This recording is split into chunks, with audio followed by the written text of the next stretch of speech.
दर्शकगण, श्रोतागण, भाई और बहनों, मातृशक्ति को नमन।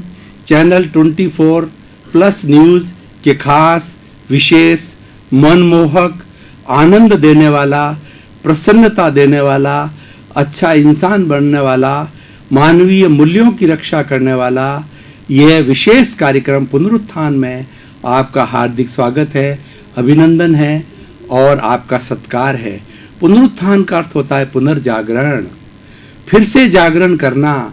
जो हमारे में कमी आ गई है उस रिक्तता की पूर्ति करना, पतन से उत्थान की ओर जाना, अवनति से उन्नति की ओर जाना, ये हमारे इस पुनरुत्थान कार्यक्रम का उद्देश्य है।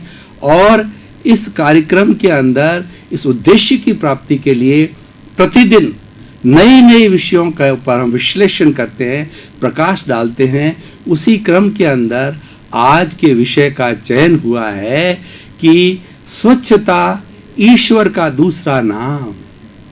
ये कहाँ से लिया गया भाई और बहनों, दर्शकगण, श्रोतागण? Cleanliness is next to godliness. Cleanliness is next to godliness, यानी स्वच्छता ईश्वर का दूसरा नाम है।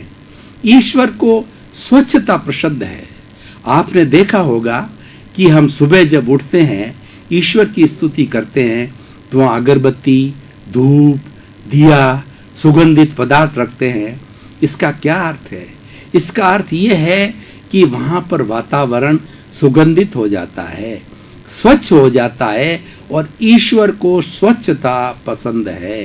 देवताओं को स्वच्छता के द्वारा सिद्ध किया जा सकता है, मनोकामना प्राप्त की जा सकती है और उनको अपना ईश्वर बनाया जाता है। इसीलिए जो ऊपर देव चार गति कही जाती है, नरक गति, तिर्यंच गति, मनुष्य गति और देव गति।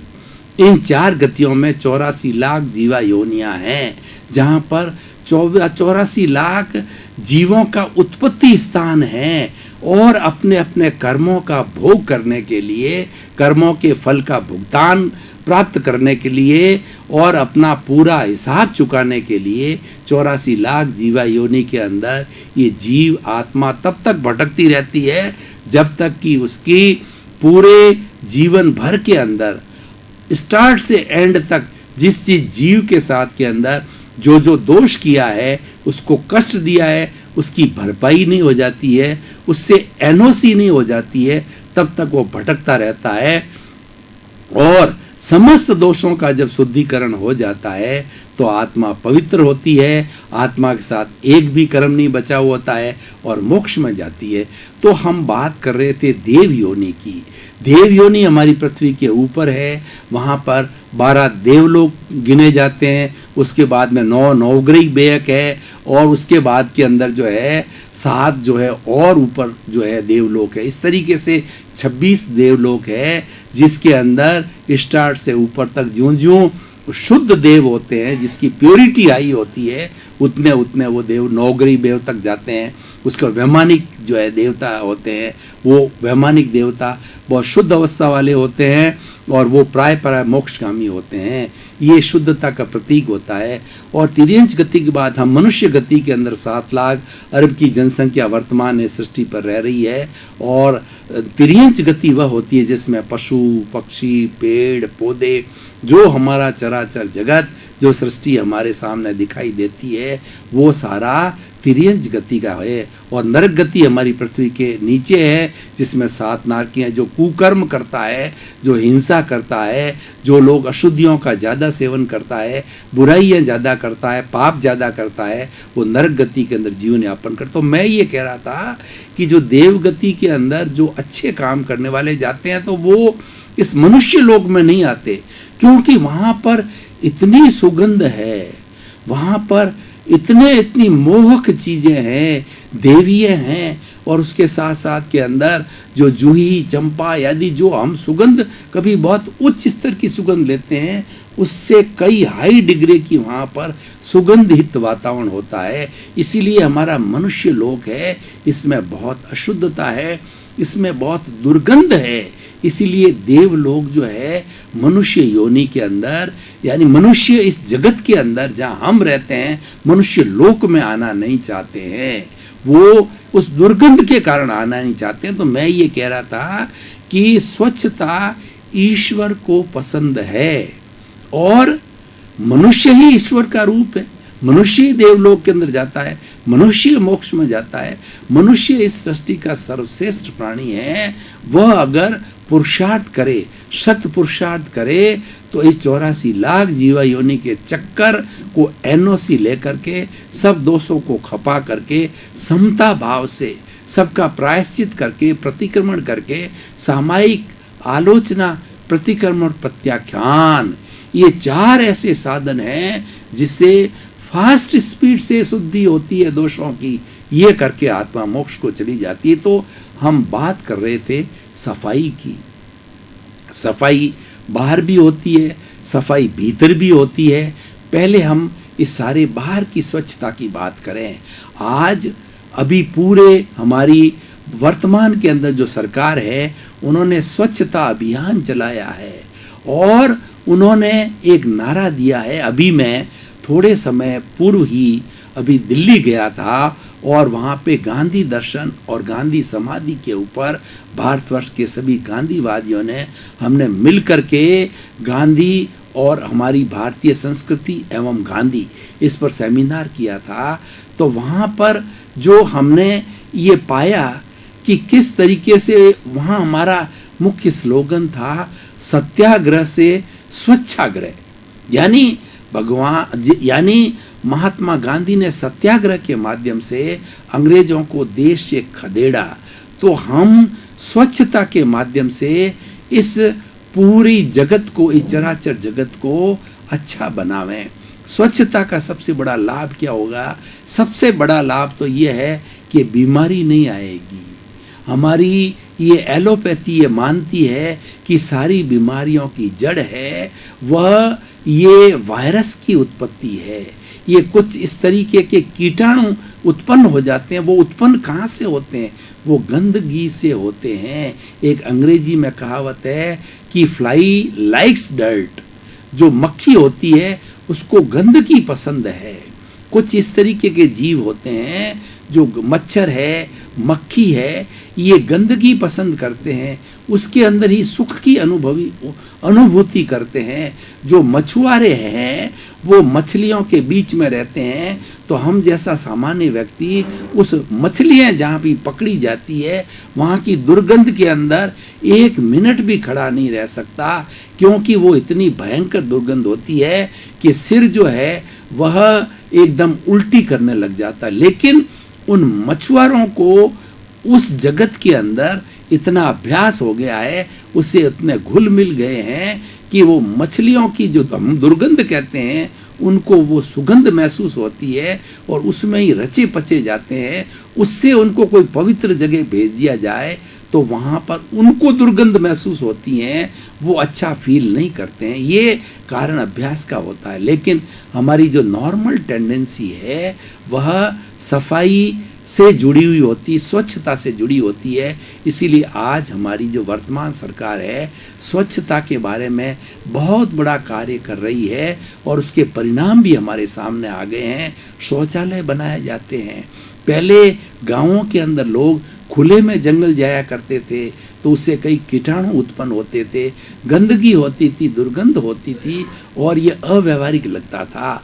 आज हम ग्लोबलाइजेशन के युग में जी रहे हैं। ग्लोबलाइजेशन, प्राइवेटाइजेशन, लिबरलाइजेशन का युग है और सारी सृष्टि की हमारी जो पहले कॉन्सेप्ट वसुधैव कुटुंब का था वो आज विज्ञान ने सिद्ध कर दिया है इंटरनेट के माध्यम से, टीवी के माध्यम से, कि वसुधैव कुटुंबकम भौतिक रूप से स्थापित हो गया है। ये हमारा जो है अभौतिक रूप से तो बिगड़ गया है, लेकिन भौतिक रूप से ये स्थापित हो गया है। पुराना हमारा कॉन्सेप्ट था वसुधैव कुटुंबकम का, वो अभौतिक रूप से शुद्ध था और आज भौतिक रूप से ये स्थापित विज्ञान होने के कारण वसुधैव कुटुंबकम का कॉन्सेप्ट है अशुद्ध हो गया है, बिगड़ गया है। तो हम बात कर रहे थे, स्वच्छता की बात कर रहे थे कि स्वच्छता बहुत अच्छी की जाती है और उस स्वच्छता के परिणाम भी सामने आ रहे हैं कि यह बीमारी घटी है। आप स्वयं देखिए कि जब हमारे घर के अंदर स्वच्छता होती है तो मच्छर नहीं आते। उसके बाद के अंदर मच्छर नहीं काटने से आजकल तो ऐसे ऐसे मच्छर आ गए जिससे कि डेंगू होता है और कई कई तरह के मच्छरों से जुड़ी हुई बीमारियां जो है आजकल प्रारंभ हो गई है, जिससे प्राण लेवा बीमारियां हो गई है। डेंगू अगर मस्तिष्क के अंदर पहुंच जाता है और टाइम से मेडिकल एड नहीं, चिकनगुनिया है जो कि भीतरी भीतर हमारी जो ब्लड की पैलेट्स है, हमारी जो वाइट ब्लड सेल है, हमारी रेड आरबीसी है, वो उसको खाने लगता है और व्यक्ति बीमार पड़ जाता है, व्यक्ति निर्बल हो जाता है और व्यक्ति असहाय हो जाता है। ऐसे मच्छरों के अंदर ऐसे कीटाणु आ गए आज जो कि बहुत ही विनाशक कीटाणु हैं। ये सब क्यों हुआ? इन सब का कारण ये है कि आज हमारे चारों तरफ गंदगी बहुत ज़्यादा फैल गई है। पुराने समय में लोग प्रदूषण नहीं करते थे, लोग परिश्रम करते थे, लोग उस जो हमारी खराब चीज़ें होती थी, हमारा वेस्टेज होता था, उसका बहुत बाहर जा कर के और उसका जो निस्तारण किया करते थे। आज हम घर के पास ही डाल देते हैं तो वो गंदगी बढ़ती जाती है। तो सरकार का ध्यान इस तरफ गया। माननीय हमारे प्रधानमंत्री जी नरेंद्र मोदी जी ने ये स्वच्छता अभियान बहुत सुंदर निकाला है और आज का मेरा विषय भी यही है कि स्वच्छता का दूसरा नाम ईश्वर। तो ईश्वर को स्वच्छता पसंद है और दूसरी दृष्टि से ये देखिए कि जब हम ईश्वर की भक्ति करते हैं, जब हम अच्छे विचार रखते हैं, जब हम परोपकार के विचार रखते हैं, सबके अंदर समानता का भाव लाते हैं, तो देखिए स्वतः ही हमारे भीतर आनंद का सागर हिलोरे लेने लगता है। जब हमारे भीतर की नेगेटिविटी समाप्त होती है तो पॉजिटिविटी बढ़ती है, पॉजिटिविटी से प्योरिटी बढ़ती है, प्योरिटी से जो हमारी आत्मा है शुद्ध होकर के मोक्षगामी होती है। इसीलिए मुख्य बात हमारे प्योरिटी की है। प्योरिटी सबको पसंद है और ये प्योरिटी का लेवल प्राप्त करना ये हमारे जीवन का उद्देश्य है। तो हम बाहर की स्वच्छता की बात कर रहे हैं। बाहर की स्वच्छता को अच्छे बनाए रखने के लिए ये वसुधैव कुटुंब की बात करते हैं कि सारी सृष्टि जो है वसुधैव यानी भगवान की सृष्टि है और ये भगवान के द्वारा क्रिएट की गई है। हम भगवान की संतान हैं, भगवान के पुत्र पुत्रियां हैं, उन्होंने कृपा करके हमको ये सृष्टि दी है। तो देखिए हमारे पिता ने तो हमको देने के लिए अच्छा निवास स्थान दिया, हम उसको प्रदूषित करते हैं। जल को, अग्नि को, वायु को, आकाश को, सबको, पृथ्वी को प्रदूषित करते हैं। तो ये दोष हमारा है। दर्शकगण, श्रोतागण, भाई और बहनों, काफ़ी लंबे समय से हम गहन चिंतन के अंदर बहुत गहरे चले गए थे। अब इस शरीर को, मस्तिष्क को थोड़ा सा तरोताज़ा करने के लिए ब्रेक ले रहे हैं। ब्रेक के बाद पुनः हाजिर हूँ।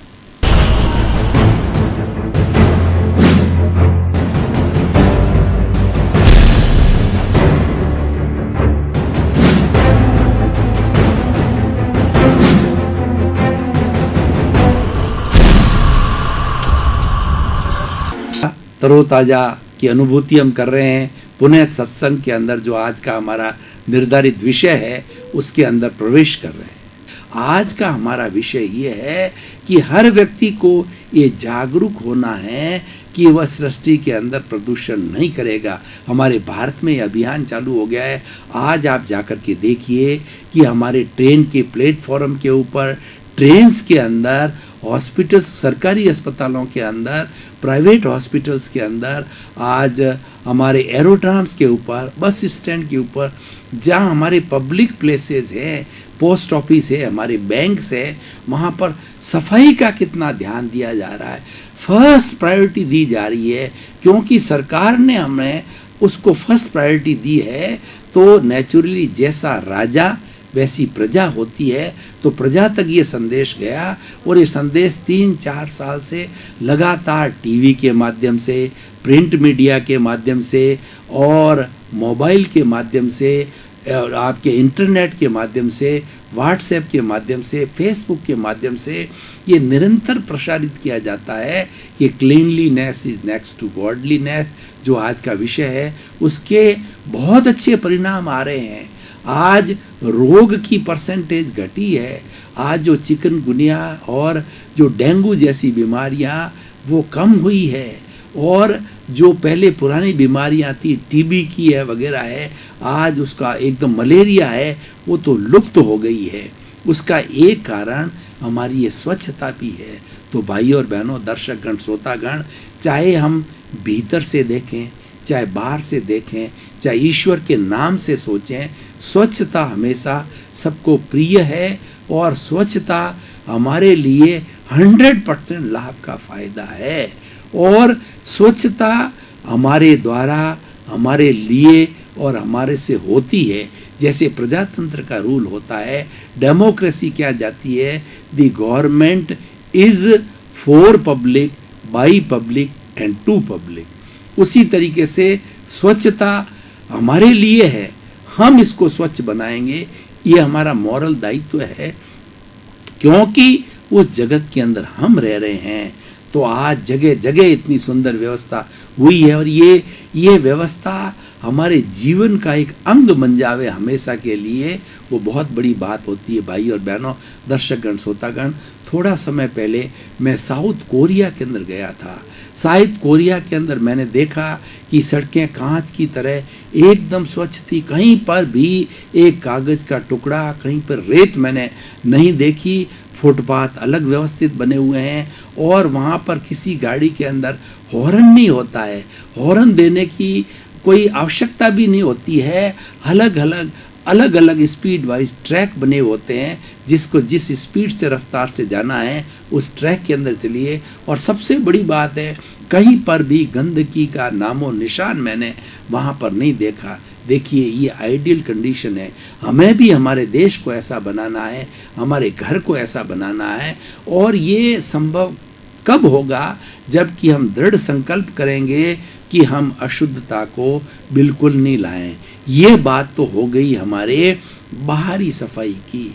अब थोड़ी सी भीतर की सफाई की बात करें कि भीतर हमारे कलुषित विचार है, भीतर हमारी जो भावना है, भीतर हमारे जो नेगेटिव थॉट्स है, और जो कि प्रदूषण पैदा करता है, उसको भी हमें निकालना है।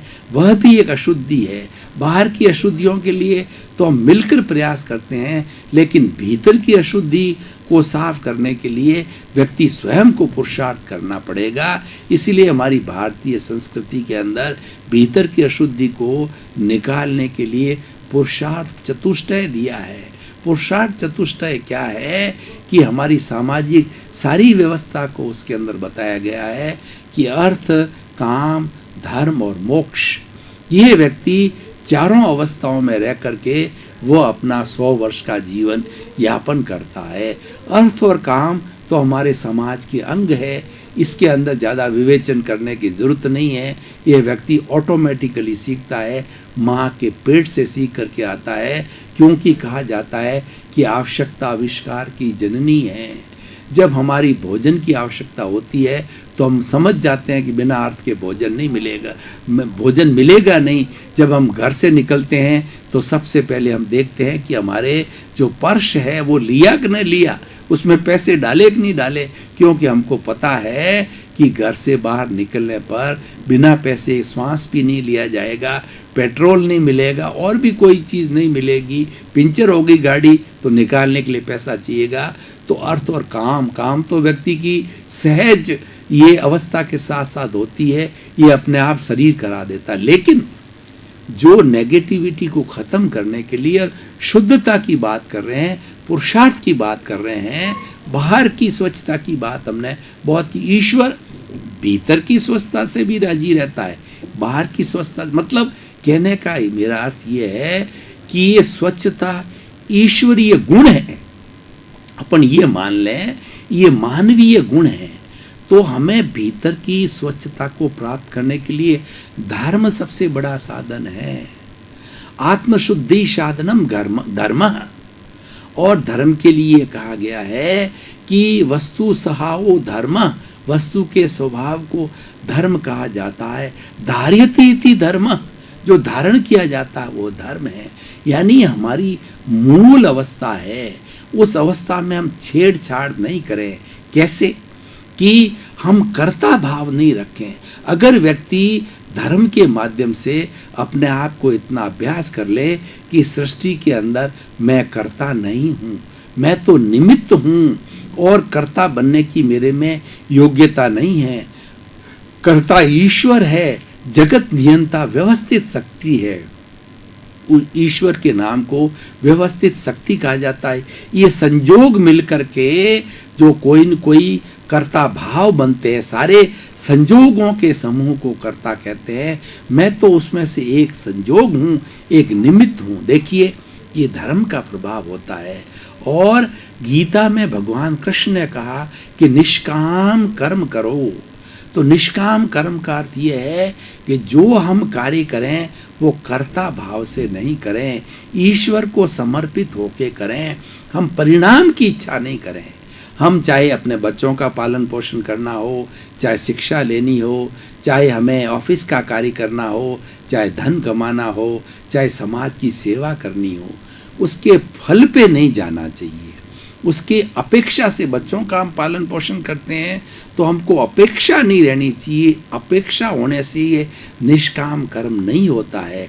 जहाँ जहाँ अपेक्षा जुड़ती है वहाँ लोभ का संवरण हो जाता है और वहाँ पर प्रदूषण आ जाता है, वहाँ पर अशुद्धि पैदा हो जाती है। शुद्धता ये है कि निष्काम कर्म एक शुद्धता है कि आप अपना हाथ पैर हिलाए रखो, अपना कर्म करते रहो, क्योंकि उसके लिए ही भेजा गया है और आप कर्ता हो ही नहीं, इसलिए कर्ता भाव क्यों रखते हो? आप तो निमित्त मात्र हो।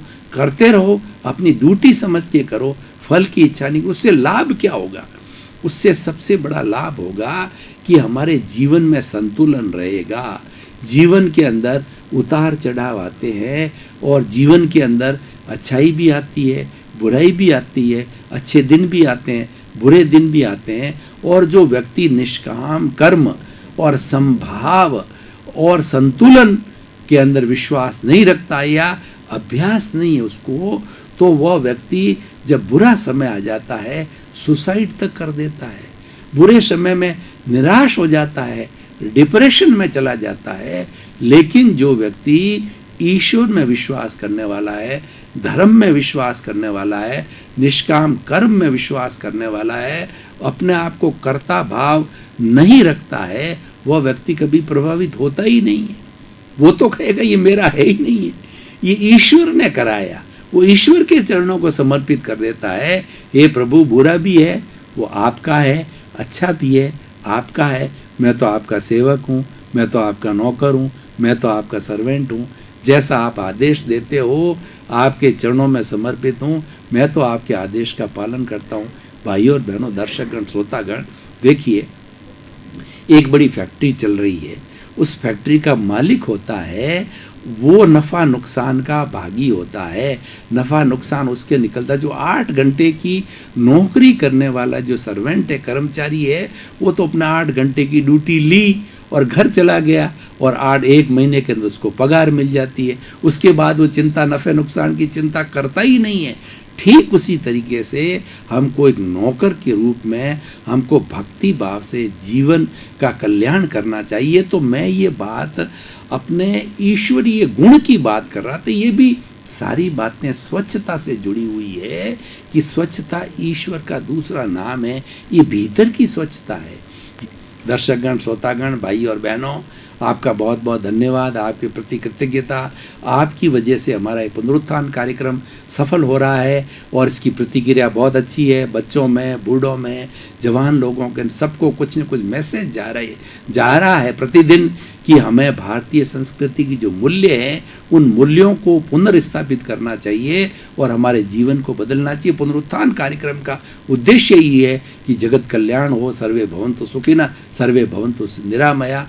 जगत का हर प्राणी सुखी हो, आनंदमय हो, शांतिमय हो, प्रेममय हो। आपके प्रति मंगल भावना, शुभकामना। आपका जीवन आनंद से भरपूर हो जाए, सुख हो, शांति हो, आपको स्वास्थ्य मिले, बल मिले। आपके प्रति मंगल भावना, शुभकामना।